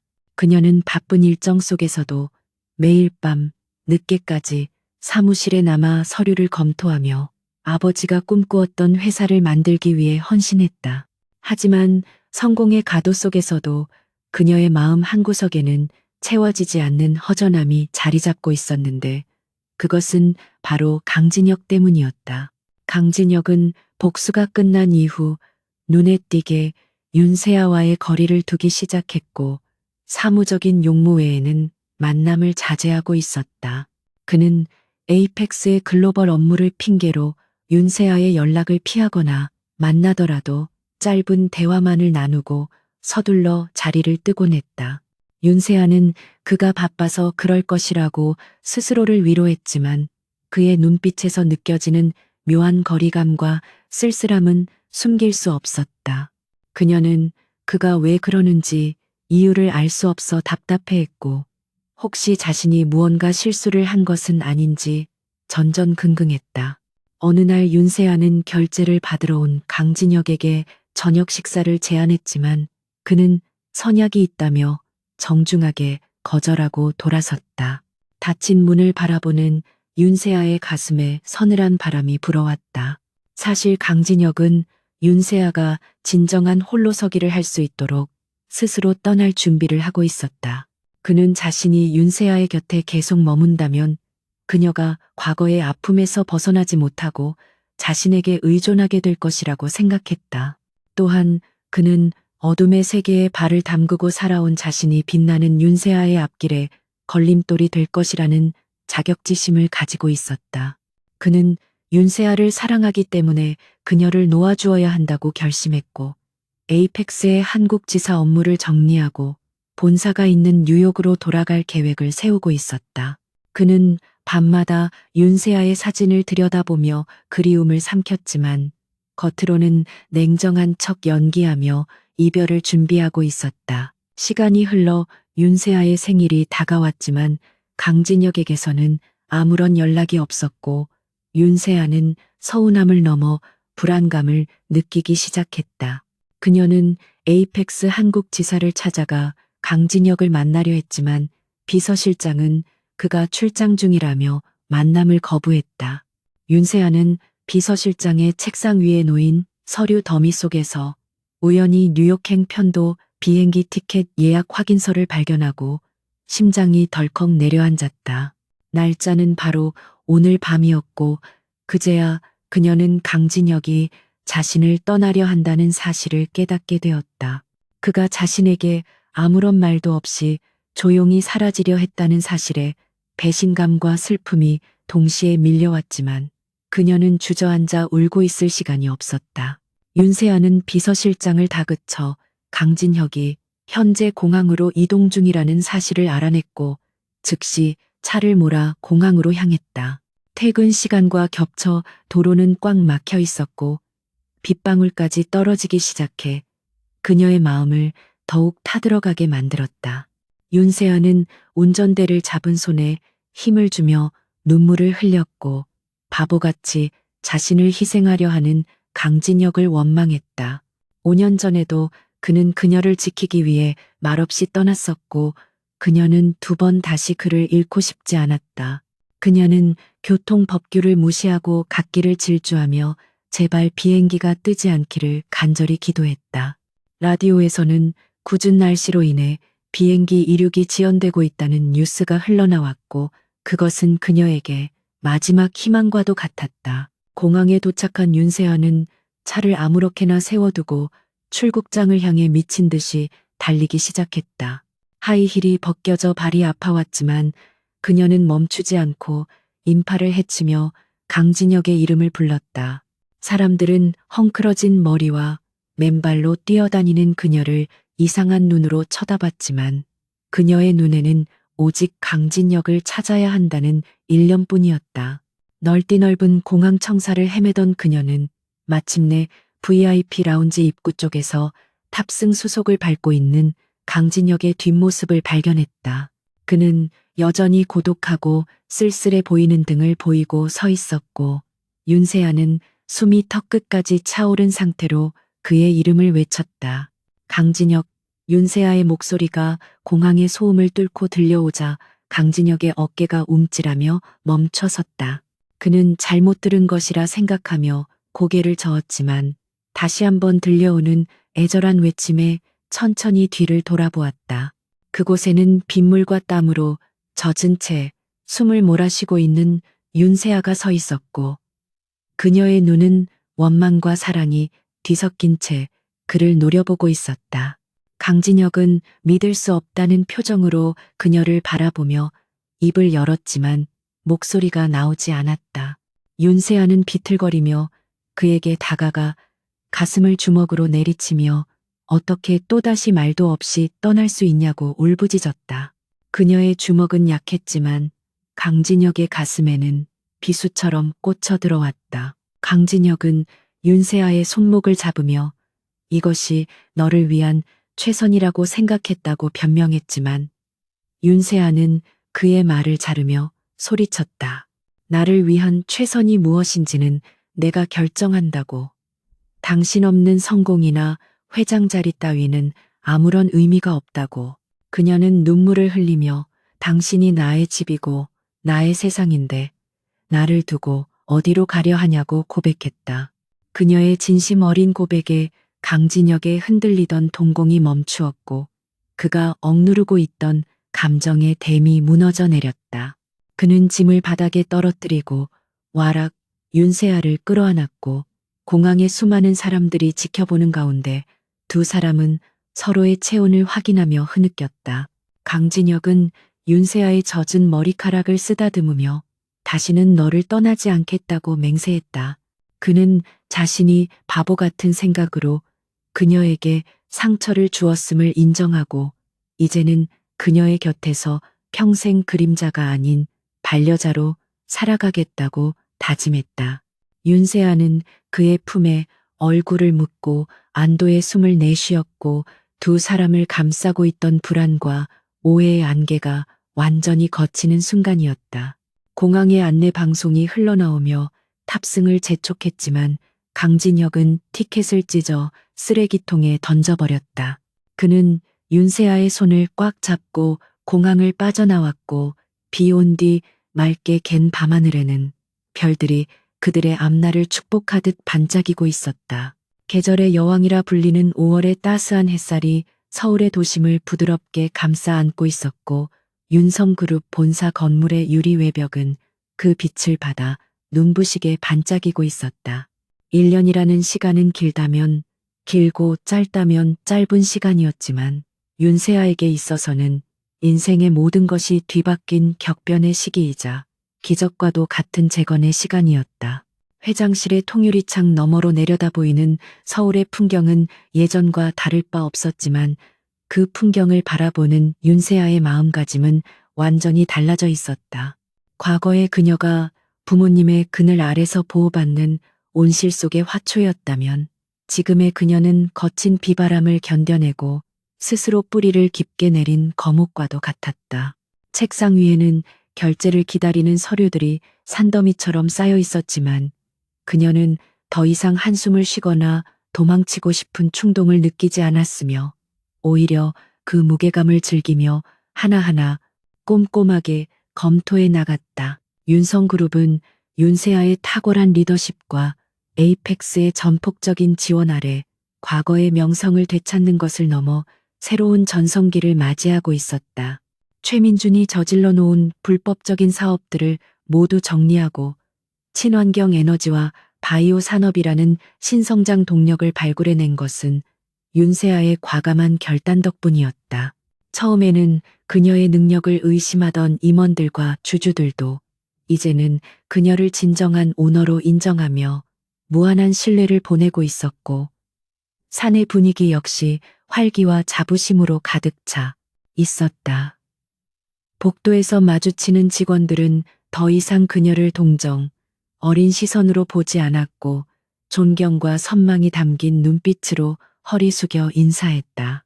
윤세아는 그들의 인사에 따뜻한 미소로 화답하며 자신이 지켜낸 것이 단순히 회사의 간판이 아니라 이곳에서 일하는 수천 명의 삶이라는 사실에 가슴 벅찬 보람을 느꼈다. 오전 회의를 성공적으로 마치고 집무실로 돌아온 윤세아는 소파에 앉아 잠시 휴식을 취하려던 참이었는데 노크 소리와 함께 문이 열리며 익숙한 얼굴이 들어왔다. 강진혁은 여전히 흠잡을 데 없는 완벽한 수트 차림이었지만 예전에 차갑고 날카로웠던 분위기 대신 한결 여유롭고 부드러운 아우라를 풍기고 있었다. 그는 이제 에이펙스의 대표이자 윤성그룹의 전략 파트너로서 윤세아의 곁을 지키고 있었고 두 사람의 관계는 재계의 공공연한 비밀이자 세기의 로맨스로 불리고 있었다. 강진혁은 손에 든 테이크아웃 커피 2잔을 테이블에 내려놓으며 윤세아를 향해 다정하게 웃어 보였고 그 미소는 하루의 피로를 씻어내기에 충분할 만큼 달콤했다. 그는 윤세아의 곁에 앉아 자연스럽게 그녀의 손을 잡으며 오늘 회의에서 보여준 카리스마가 대단했다고 칭찬을 아끼지 않았다. 윤세아는 쑥스러운 듯 웃으며 이 모든 것이 당신 덕분이라고 공을 돌렸지만 강진혁은 고개를 저으며 당신이 스스로 해낸 일이라고 단호하게 말했다. 두 사람은 커피를 마시며 회사의 현안과 앞으로의 계획에 대해 이야기를 나누었는데 공적인 대화 속에서도 서로를 향한 깊은 애정과 신뢰가 뚝뚝 묻어났다. 강진혁은 윤세아가 일에만 너무 매달려 건강을 해칠까봐 걱정하며 주말에는 반드시 휴식을 취해야 한다고 잔소리를 늘어놓았지만 윤세아는 그 잔소리조차 행복하게 느껴졌다. 과거의 그들이 생존과 복수를 위해 치열하게 싸워야 했다면 지금의 그들은 서로의 꿈을 응원하고 함께 미래를 그려나가는 동반자로서 평온한 일상을 공유하고 있었다. 강진혁은 시계를 확인하더니 오늘 저녁에 아주 중요한 약속이 있으니 일정을 비워두라고 말하며 의미심장한 미소를 지었다. 퇴근 시간이 다가오자 윤세아는 강진혁이 보낸 차를 타고 약속 장소로 향했는데 도착한 곳은 뜻밖에도 도심에서 조금 떨어진 한강변의 조용한 공원이었다. 해가 지고 어둠이 내려앉은 한강은 다리 위를 지나는 차량들의 불빛과 강물에 비친 도시의 야경이 어우러져 낭만적인 분위기를 자아내고 있었다. 윤세아는 강진혁이 왜 이런 평범한 곳으로 자신을 불렀는지 의아해하며 차에서 내렸고 미리 와서 기다리고 있던 강진혁이 그녀를 맞이했다. 그는 편안한 캐주얼 차림으로 갈아입은 상태였고 윤세아의 손을 잡고 강변 산책로를 천천히 걷기 시작했다. 시원한 강바람이 두 사람의 머리카락을 스치고 지나갔고 주위에는 산책을 나온 가족들과 연인들의 행복한 웃음소리가 들려왔다. 강진혁은 걷는 동안 별다른 말을 하지 않았지만 잡은 손에 힘을 주며 윤세아의 체온을 느끼고 있는 듯했다. 한참을 걷던 그들은 벤치에 앉아 강 건너편의 불빛들을 바라보았고 강진혁은 나직한 목소리로 과거의 이야기를 꺼내기 시작했다. 그는 5년 전 윤세아의 경호원으로 일하던 시절 그녀를 남몰래 짝사랑하며 겪었던 가슴앓이와 그녀를 떠나야만 했던 절박한 심정을 털어놓았다. 그리고 그녀가 몰락했다는 소식을 듣고 미칠 듯한 죄책감과 분노에 휩싸여 모든 것을 걸고 한국으로 돌아오게 된 과정들을 담담하게 고백했다. 윤세아는 그의 이야기를 들으며 눈시울이 붉어졌고 그가 자신을 위해 얼마나 많은 희생과 노력을 감내했는지 다시금 깨닫게 되었다.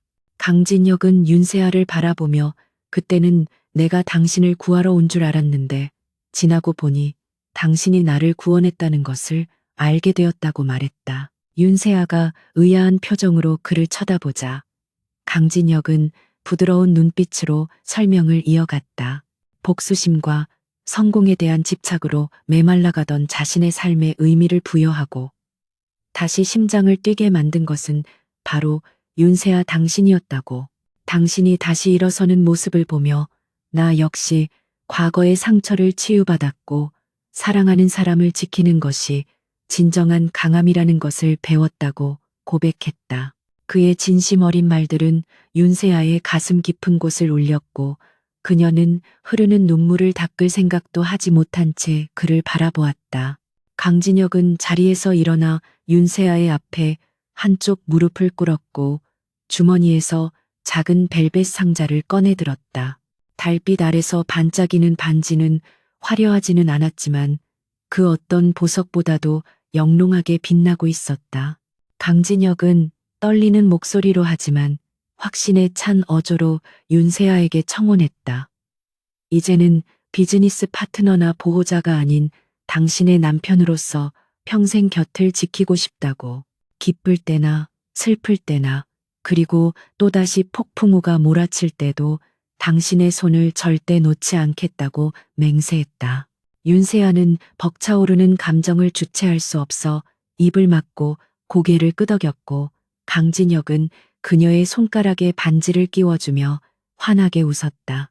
두 사람은 서로를 끌어안고 깊은 입맞춤을 나누었고 그 순간 세상의 모든 소음이 사라지고 오직 두 사람의 심장 박동 소리만이 우주를 가득 채우는 듯했다. 지나가는 사람들이 그들의 아름다운 모습에 박수를 보내주었고 윤세아는 생애 최고의 행복을 만끽하며 이 순간이 영원히 멈추기를 바랐다. 며칠 후 윤세아와 강진혁은 윤세아의 부모님이 잠들어 계신 추모공원을 찾았다. 하얀 국화 꽃다발을 비석 앞에 내려놓으며 윤세아는 아버지와 어머니에게 강진혁을 정식으로 소개했다. 그녀는 아버지에게 회사를 되찾았고 훌륭하게 이끌어가고 있다는 보고와 함께 이제는 혼자가 아니라 평생을 함께할 든든한 반려자를 만났으니 걱정하지 마시라고 마음속으로 말을 건넸다. 강진혁 역시 비석 앞에서 정중하게 절을 올리며 장인어른과 장모님께 윤세아를 목숨보다 소중하게 아끼고 사랑하겠다고 약속했다. 산들바람이 불어와 꽃향기를 실어 날랐고 윤세아는 마치 부모님이 하늘에서 그들을 축복해주고 있는 것 같은 따스함을 느꼈다. 과거의 아픔과 상처는 이제 추억이라는 이름으로 덮였고 그들은 더 이상 과거에 얽매이지 않고 앞을 향해 나아갈 준비가 되어 있었다. 돌아오는 길 차 안에서 윤세아는 창밖을 바라보며 지난 1년간의 일들을 주마등처럼 떠올렸다. 화려한 파티장에서 굴욕을 당하던 순간부터 강진혁과의 재회 그리고 치열했던 복수와 경영권 전쟁까지 모든 순간들이 필름처럼 스쳐 지나갔다. 가장 밑바닥까지 떨어져 보았기에 그녀는 지금 누리고 있는 평범한 일상의 소중함을 누구보다 잘 알고 있었고 자신의 곁에 있는 사람들의 가치를 잊지 않게 되었다. 그녀는 운전하고 있는 강진혁의 옆 얼굴을 바라보며 이 남자가 없었다면 자신은 여전히 어둠 속을 헤매고 있었을지도 모른다고 생각했다. 하지만 동시에 그녀는 자신이 단순히 구원받은 존재가 아니라 스스로 운명을 개척하고 사랑을 쟁취한 주체적인 여성으로 성장했음을 자랑스럽게 여겼다. 윤세아는 라디오를 켜고 흘러나오는 음악에 맞춰 흥얼거리며 강진혁에게 주말에 가고 싶은 곳이 있냐고 물었다. 강진혁은 잠시 고민하더니 당신과 함께라면 어디든 상관없지만 이번에는 사람이 없는 조용한 곳으로 가서 오로지 우리 둘만의 시간을 보내고 싶다고 대답했다. 윤세아는 웃음을 터뜨리며 좋다고 대답했고 두 사람은 사소한 농담을 주고받으며 행복한 웃음꽃을 피웠다. 차는 도심의 불빛 속으로 부드럽게 미끄러져 들어갔고 그들이 향하는 길은 더 이상 험난한 가시밭길이 아닌 꽃들이 만발한 탄탄대로였다. 한 달 뒤 윤성그룹과 에이펙스의 합작 법인 설립을 알리는 기자 회견장이 열렸고 수많은 취재진이 몰려들었다. 윤세아와 강진혁은 나란히 단상에 올랐고 쏟아지는 플래시 세례 속에서도 두 사람은 서로의 손을 놓지 않았다. 윤세아는 마이크를 잡고 당당한 목소리로 새로운 비전을 발표했고 강진혁은 그녀의 곁에서 든든한 버팀목이 되어 주었다. 기자가 두 사람의 결혼 계획에 대해 짓궂은 질문을 던지자 강진혁은 마이크를 넘겨받아 조만간 좋은 소식을 전해드리겠다고 재치 있게 답변해 회견장을 웃음바다로 만들었다. 그 모습은 전 세계로 생중계되었고 사람들은 몰락했던 재벌 영예와 돌아온 총재의 영화 같은 사랑 이야기에 열광하며 그들의 앞날을 축복했다. 그날 밤 윤세아와 강진혁은 에이펙스 타워의 펜트하우스 테라스에 서서 샴페인 잔을 부딪혔다. 발 아래 펼쳐진 서울의 야경은 보석처럼 빛나고 있었고 밤하늘에는 보름달이 환하게 떠 있어 그들의 미래를 비추고 있었다. 윤세아는 강진혁의 어깨에 기대어 이제 정말 모든 것이 제자리로 돌아온 것 같다고 속삭였다. 강진혁은 그녀의 어깨를 감싸 안으며 아니 이제부터가 진짜 시작이라고 대답했다. 우리가 함께 써내려갈 이야기는 지금까지의 이야기보다 훨씬 더 아름답고 행복할 것이라고. 윤세아는 고개를 들어 그와 눈을 맞추었고 두 사람의 눈동자 속에는 서로에 대한 변치 않을 사랑과 믿음이 가득 차 있었다. 몰락한 순간 가장 비참한 곳에서 시작된 그들의 인연은 시련과 고난을 걸음 삼아 단단한 거목으로 자라났다. 윤세아는 더 이상 누군가의 구조를 기다리는 나약한 공주가 아니었고 강진혁 역시 어둠 속에 숨어 있는 그림자가 아니었다. 그들은 서로를 구원하고 서로를 빛나게 해주는 완벽한 한 쌍의 파트너이자 영원한 사랑이었다. 강진혁이 윤세아의 이마에 부드럽게 입을 맞추자 윤세아는 눈을 감고 그 온기를 느꼈다. 밤바람이 부드럽게 불어와 그들을 감싸 안았고 두 사람은 잡은 손을 절대 놓지 않은 채 찬란하게 빛나는 도시의 불빛 속으로 녹아들었다. 그것은 긴 겨울이 지나고 찾아온 완벽하고도 따뜻한 봄날의 결말이었다.